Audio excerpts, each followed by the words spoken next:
Hello everyone, আমি রুদ্রাকি। তো আজকে আমি বাড়িতে থোড়ের ঘন্ট রান্না করেছিলাম, তো সেটাই তোমাদের সঙ্গে শেয়ার করছি। তো এই থোড়টা হচ্ছে আমার বাপের বাড়ির থেকে আনা। আমার বাপের বাড়ি গিয়েছিলাম কাল রাত্রেবেলা, তখন বাবা আমাকেই থোড়টা দিয়েছে। তো তাই থোড় ভাজাও খেয়েছি। তো থোড় ভাজা তো একদমই অল্প হয়ে যায়, সেই জন্য এটা থোড়ের ঘন্ট রান্না করেছি।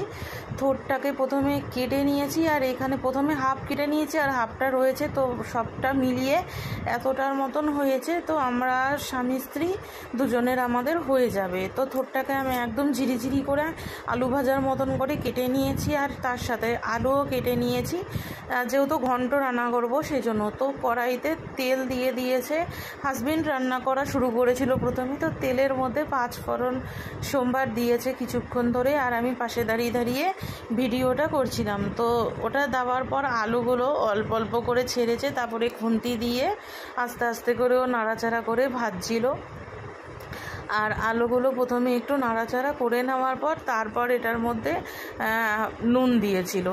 তো আলুটা দেখো, ও কিন্তু বেশ মনোযোগ দিয়ে রান্না করছে। ও কিন্তু কখনো রান্না করেনি, আমায় বলল তুমি আমাকে একটু বলে দাও, আমি রান্নাটা করছি। আমি বললাম আচ্ছা তাই সই করো। তো ওকে আমি বলে দিচ্ছি এটার পর এটা দাও, তারপর এটা দাও। কিন্তু ফার্স্টবার যে ও রান্না করছে দেখে মনেই হচ্ছে না, মনে হচ্ছে একজন বড় মাপের শেফ রান্না করছে।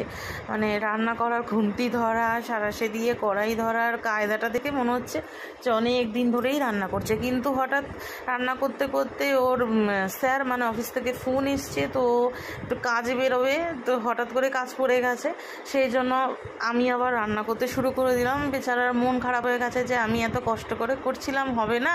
ওর ইচ্ছে ছিল, তো আমি বলেছি ঠিক আছে ছুটির দিন করবে তুমি, একটা রান্না সহজ দেখে বলে দেবো। তো আমি এই আলুটাও ভেজেছিল নুন হলুদ দিয়ে, তারপর আমি এর মধ্যে জিরে গুঁড়ো, ধনের গুঁড়ো আর লঙ্কার গুঁড়োটা দিয়ে দিয়েছি। দিয়ে এবার একটু কষানো হয়ে গেছে, তারপর আমি এর মধ্যে সামান্য পরিমাণ জল দিয়ে আর একটু ভালো করে কষিয়ে নিয়ে তারপর আমি এটার মধ্যে থোড়টা এবার দিয়ে দিয়েছি। থোড়টা দিয়ে এবার থোড়টার সঙ্গে ভালো করে এই আলুটার কষানোটা মিশিয়ে দেবো। আর এটা অনেকটা বাঁধাকপির তরকারি যেভাবে রান্না করে বাঁধাকপির ঘন্ট, সেরকমভাবেই কিন্তু এই থোড়ের ঘন্টটাও করতে হয়। আর খেতে কিন্তু সত্যিই অসাধারণ হয়েছিল। তো আমি একটু ঢাকা দিয়েছিলাম, তো জল বেরিয়েছিল, তারপর আমিও কিছুটা জল দিয়েছি।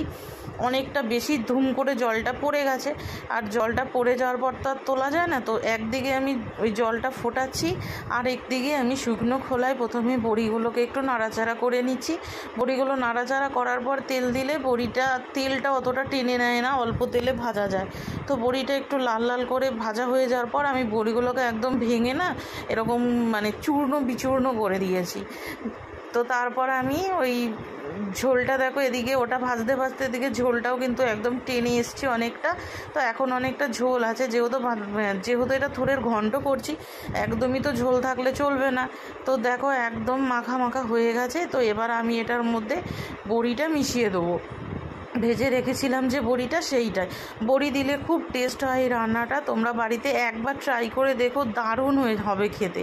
তো বড়িটা দিয়ে এটা একটু নাড়াচাড়া করে নিচ্ছি খানিকক্ষণ, ভালো মতন করে নাড়াচাড়া করে নেওয়ার পর এবার আমি এটার মধ্যে একটু গরম মশলা গুঁড়ো দেবো। তো মানে গরম মশলা দিলেও হয় না দিলেও হয়, আমি দিয়েছিলাম গন্ধেটার জন্য, ভালো লাগে আমার সেজন্য। তো গরম মশলা দিয়েও আমি খানিকক্ষণ নাড়াচাড়া করে নিয়েছি। করে নেওয়ার পর এবার আমি এটাতে একটু বেশি করে ঘি দিয়েছিলাম, যেহেতু আমি বাঁধাকপি তরকারিতেও দিই সেই হিসেবেই দিয়েছি। ঘি দেওয়াতে আরও টেস্ট হয়েছিল। তো ঘিটা দিয়ে আর একটু কিছুক্ষণ নাড়াচাড়া করে আমি নামিয়ে দেব। আমার বাঁধাকপি বলছি, থোড়ের ঘন্ট একদমই রেডি। তো দেখো একদম লাস্ট ফিনিশিং আমার একদম হয়ে গেছে। ভালো লাগলে শেয়ার করে দিও। ধন্যবাদ।